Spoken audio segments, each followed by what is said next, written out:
wedegi bende watimo nigi mos kwa Ramogi. Kendo wamedo geno ni chieng' mar achiel weche mag midhiero mag monj mitimo e gwenge makono biro rumo. Koro wang'iane weche motenore kod mag jiwo chiemo e pacho ka kod okenge ma iketo kod duol ma ochung'ne weche mag rito alwora. Duol mochung'ne keyo pi e puothe timo limbe e gwenge ma Kisumu e chenro mar yaro lach mar puothe ma ikuoye pi e alwora mar imbo mar piny Kenya. Ma en achiel kuom okenge mag neno ni ojiw kwan mag chiemo ma ikayo e pacho ka mondo oganda jo Kenya obed gi chiemo moromo. Koro ni wada tudre kod jafwambo marwa Millicent Adhiambo ma bende noywore ka romono kendo omiwane lipot kaka weche ochalo. It is not his testimony. Excuse me. I wanted to give him. Wawuok e kar pur ochele ma Ahero Irrigation Scheme kumodo chieng' ma kawuono duol mochung'ne rango weche pur e alwora ni kod keyo pi e puothe mano National Irrigation Authority ne wuotho mar limo jopur kuonde mopogore opogore mar rango ni to gidhi nyime kod weche mag pur ochele kod kothe mopogore nade. Gethuolo ni ende gidwa rango ni to ere kaka ginyalo konyo jopur gi e jiwo weche pur mondo mi lek mar piny owacho mar miyo piny Kenya obed kod chiemo moromo ne oganda ochopo kare. Kaendi an kod manager mar board mar Ahero Irrigation Scheme kachiel kod West Kano ma bende ang' nwawuogo mondo nyiswa ni to ere kaka duol ma otiyone osetiyo machiegni kod jopur eneno ni weche kata lek ma piny owacho ni godo ochop kare. Welcome.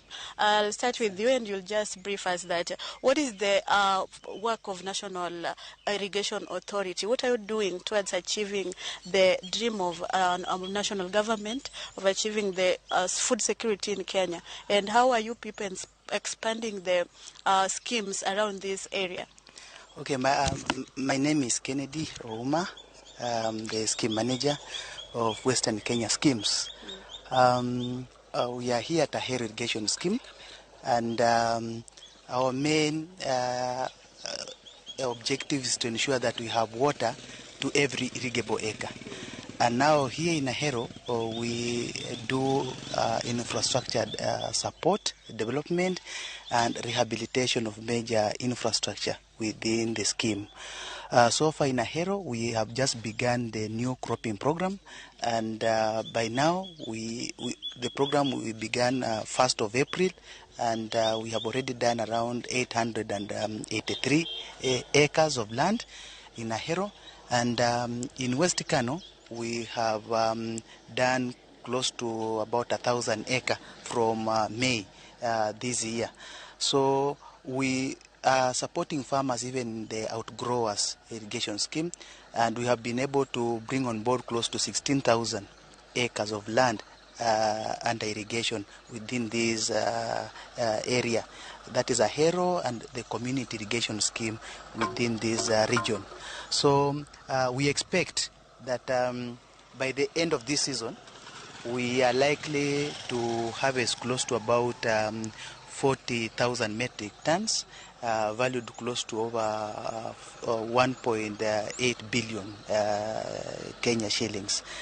So that is the contribution we are doing to support the issues of food security, and of course now the issues of employment. Most people are employed in this region in terms of irrigation activity. So as the NIA, are there challenges that you people face in trying to achieve this? Yeah, there are several challenges. Number one is, like here in Ahero, we mostly depend on electricity to be able to abstract water from River Nyando, and in West Kano, we are also using electricity to abstract water from Lake Victoria, and then again we pump water back to Lake Victoria. And the electricity bill is very expensive. We spend close to 30 million in Ahero and West Kano alone for electricity. So we just request the government to speed up this issue of Korosoini Dam, where we will be able to deliver water by gravity. And this one will be able to help to open up a bigger area within this area under irrigation. And of course, also to be able to control the issue of floods. Flood has become a challenge. Most of the time, whenever it rains in the Nandi escarpment, this lower area, especially the Kano area, normally affected seriously by floods.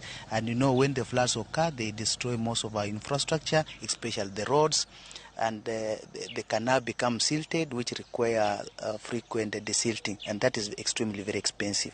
Thank you so much. Machiegni ahinya kaka jakom mar Ahero Irrigation Scheme, inyalo lerno mana matin kaka duol mochung'ne rango weche pur kod keyo pige puothe, anya to pur mag kothe ma dwaro ga pi mondo mi eka gidong maber osekonyo weneno ni oting' malo kata oji weche pur maluorano. Chagi nyingi king'yo kamera. Ani luonga ne Jodhiambo Wade, ane chairman mar scheme Ahero. Mokwongo adwoko erokamano ne Ramogi TV ma odiochieng' mokwongo ma adwoko erokamano ne Ramogi TV kuom biro ka Ahero scheme. Adwoko nu erokamano maduong' mokwongo.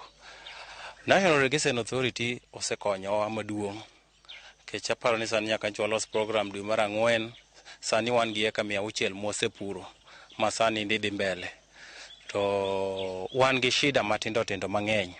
Mokwongo sani mondo itim eka achiel mar pur en karibu 67,000. To garama odhidho malo ni jopur. Ma sani jopur mang'eny sani ni dala ma lisas thothgi mapuro puothe. Koro wakwayo sirkal ni fertilizer manyo okelni gimiwa thuolo mondo fertilizer gikonywa kaka wan jopur mar scheme ma Ahero. Onego gior representative margi kata jo ministry mar agriculture madil gi gini kata National Cereal and Produce Board mondo ubi ka mondo jopur ka japur register mondo wayud dawa ni kanyalo dugonwa kata kaka Sh2,200 nyalo konyo japur nikech garama oidho malo. Erokamano ahinya. Machiegni kaka jakom mochung'ne weche riwruoge mag saga ma bende jong'e kaka cooperatives, inyalo wacho ni ere ber mar bedo e riwruog saga kaka japur, to un kaka jogo manie riwruog saga bende utiyo machiegni kod National Irrigation Authority eneno ni gijiwo kata gikonyo yore ma unyalo medo jiwruok mondo pur chele maro kata kothe mamoko? Erokamano. Mokwongo nyinga iluongo ni Joash Obote Sombe, jakom mar Ahero Irrigation Scheme Multipurpose Savings and Credit Cooperative. Antie kaka jakom kae kendo watiyo maber gi jo NIA. Nyocha eko yierwa machiegni e ofis. NIA osetudowa gi jo JICA mosebedo ka konyowa, gisemiyowa fertilizers. E pur manyokalo gimiyowa about fertilizer worth 70 million gi yedhe mopogore opogore. Be gisebedo ka gikonyowa gi tingni mag pur makonyo jopur mondo mi nengo mar tich odog piny. Koro jonia bende tudowa gi other partners makonyowa, gilinkwa gi the county government kod migepe mopogore machalo National and Cereal Produce Board ma bende konyowa e yore mopogore opogore. Gima duong' madawach ni wan godo challenge en mana ni marketing ema wan gi shida. Wan gi jok ma oko nikech sirkal pok omiyowa chiro maber kae. Chien kacha ne sirkal no direct jo National Trading Corporation ne ng'iewo michele e nengo maber kendo jopur nokonyore. Lakini sani mano nodok piny. Koro kaka jo cooperative ne wakwayo sirkal mondo ong'iyo ma giyawnwa godo chiro mondo mi jopur oyud nengo maber for their produce. Pesa bende gikonywa godo. Nengo mar production is very high. To cooperative wa oting'o jok moko nyalo. Koro ka sirkal bokonyowa to gi matin ma wan bende jopur riwore godo, to mano nyalo miyo pur mar ochele odhi malo. Machiegni in kaka jalno mochung'ne ng'iyo kaka pong' mar rego ochele mong'ere kaka rice mill tiyo. Sani aneno ka sirkal osetemo, sirkal ma piny kod mamalo eneno ni gikelonu pong' manyien. Ere kaka pong' ni biro konyou eneno ni ujiwo kendo ubero weche mag puro ochele kata rego ochele alworano? Mokwongo iluonga ni Nancy Anyango Ngus, ane ma achung'ne rice pong' mar rego mchele ma wantierego. Akwongo adwa go erokamano ne county government gi national government through National Irrigation Authority. Gisetudore kamoro achiel ma county government nokelonwa machine mar biro rego mchele. Sani igure process mar gure dhi mbele ochiegni rumo, to wan gi geno kendo wan gi mor kaka jopur mahero ni wabro yudo nweng'o kokalo kuom mashindno, nikech koro mchendwa wabro rego gi ka, ok bi dhi oko. Wabro uso mchele moregi as grade 1, grade 2. Wabro uso by products te mag mchele ni. Koro kwayo na maduong' manyalo kwayo go sirkal kaka mokwongo county government ni gin ema gikwong gibedo customers wa mabro nyiew mchend japur, nikech pur was devolved to county government. Koro sama gi consider wach mar chiemo kata feeding program mar nyithindo, ta kwayogi ni mondo gibi ginyiew mchendwa, gimi mchendwa ni first priority, ema mondo gimi nyithindo mondo wayud chiro. To ne national government mondo japuro ne ber kendo wamed dhi mbele, nikech county alone ok nyal kawo mchendewa gite, mchele ng'eny. National government be mondo miwa chiro kendo through KNTC kaka ne gitimo. Though macha ne en gi some few challenges mane jopur ok ohero, to an gadieri ni gibro rekebisha, nikech challenges go ema miyo ji puonjore to move to another step. Mana kamano ahinya George Betty, kionge penjo moro amora mage moko kuom weche kata midhiero ma jopuro yango ni gin go kod kwayo mopogore ma bende gipedho e nyim piny owacho kaachiel kod 10 county mondo mi ogony gi godo. Bende duol mochung'ne KOP kata rango weche mag pur, mano National Irrigation Authority, bende oyango ni kata gin be e seche ma gitemo ting'o jopur malo e bero mondo neni onya chiemo kaka dwarore, gimbe gin gi midhiero mopogore kaka gikwayo mondo weche mag gero dam ma Korusoin mondo oter ng'wech mondo konygi yore ma KOP ka gi kacha, nikech giyudo ka seche moko weche mag stima theko. Ka opogore gi mano, bende giwacho ni weche mag oula bende ywero puothe kata ywero oganda kelo ne midhiero mopogore. Mago bende piny owacho ng'iye gino minyalo tim mondo mi odwoge piny. Ka kamano ta duoko ni studio kionge penjo mondo idhi nyime kod weche medo tuche lak seche gi mag migago. George Batian kuomi.